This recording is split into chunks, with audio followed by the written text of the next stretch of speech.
গতকাল গোপালগঞ্জে কি হয়েছে এটা ইতিমধ্যে আপনারা জানেন। আমাদের নেতৃবৃন্দ সেটা বলেছেন, আমি সেই ঘটনার দিকে যেতে চাই না। বাংলাদেশের মানুষ শঙ্কিত নয়, উদ্বিগ্ন। যদি আমরা শঙ্কিত হইতাম আজকে কিন্তু আপনার এখানে ভয় আসতেন না। কি বলেন? আমরা কি উদ্বিগ্ন? আমরা প্রতিবাদী, আমরা সংক্ষুব্ধ।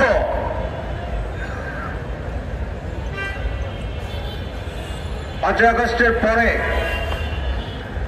বাংলাদেশে একটা বিশাল অর্জন হয়েছে, সেটা হচ্ছে মানুষের ভিতরে অন্যায়ের বিরুদ্ধে, জুলুমের বিরুদ্ধে প্রত্যেকের হৃদয়ের ভিতরে একটি প্রতিবাদ তৈরি হয়েছে।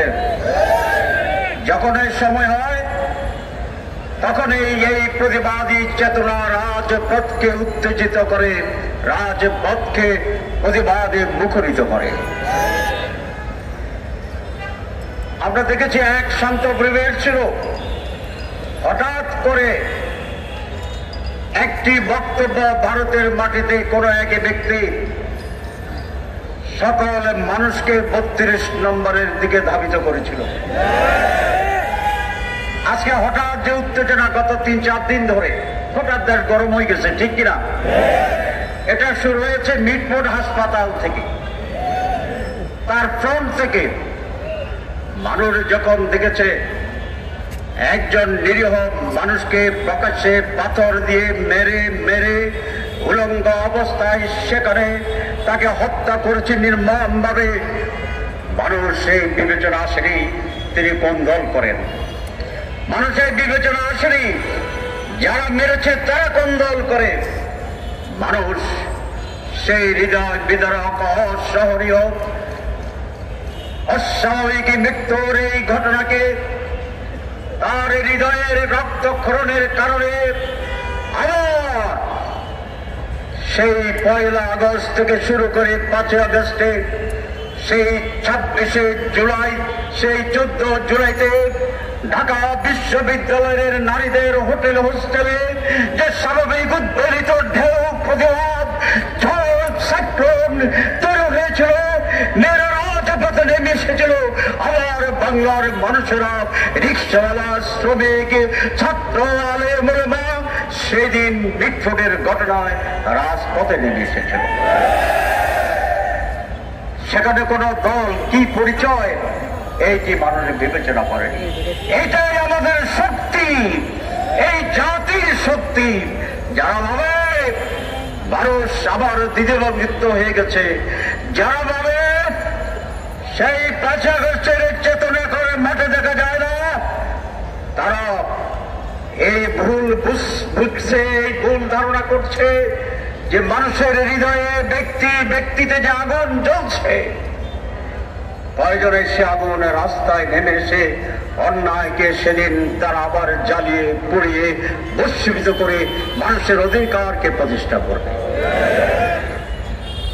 প্রিয় ভাইরা, আজকে রাস্তায় দুটো স্লোগান, কয়েকদিন আগে একইভাবে 3টি দলকে টার্গেট করে স্লোগান দেওয়া হয়েছিল। আজকের সারা বাংলায় একটি স্লোগান হওয়ার কথা,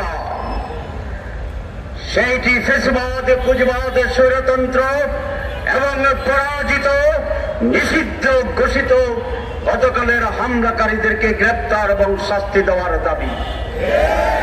কিন্তু রাজপথে আবার একটি মিছিল থেকে স্লোগান আসছে জামাত ইসলামের বিরুদ্ধে। কালকে কি জামাত হামলা করেছে? মানুষকে আজ জামাতের বিরুদ্ধে সোচ্চার না, গোপালগঞ্জের বিরুদ্ধে সোচ্চার। আওয়ামী লীগ সেখানে আঘাত করেছে প্রকাশ্যে। আজ প্রশ্ন জাগে, সেই হামলায় প্রশাসনের ভূমিকা অলরেডি বলেছেন। তার পরের দিনের আজকের জামাত বিরোধী স্লোগান, আমাদের মনের ভিতরে এই প্রশ্ন তৈরি হয়েছে, কালকের ঘটনার আরো গভীরে যেতে হবে।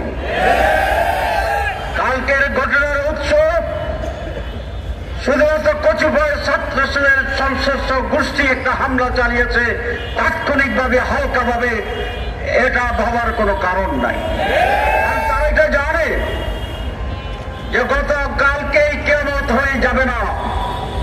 তারা এটা জানে তাদের এই অকর্ম সাময়িক ভাবে তারা বিজয় হলেও পর থেকে তাদের উপরে এর প্রতিবাদে প্রতিরোধে শাস্তিতে কি ধরনের এক ভয়ঙ্কর স্টিম রোলার চলবে এটা তারা জানে।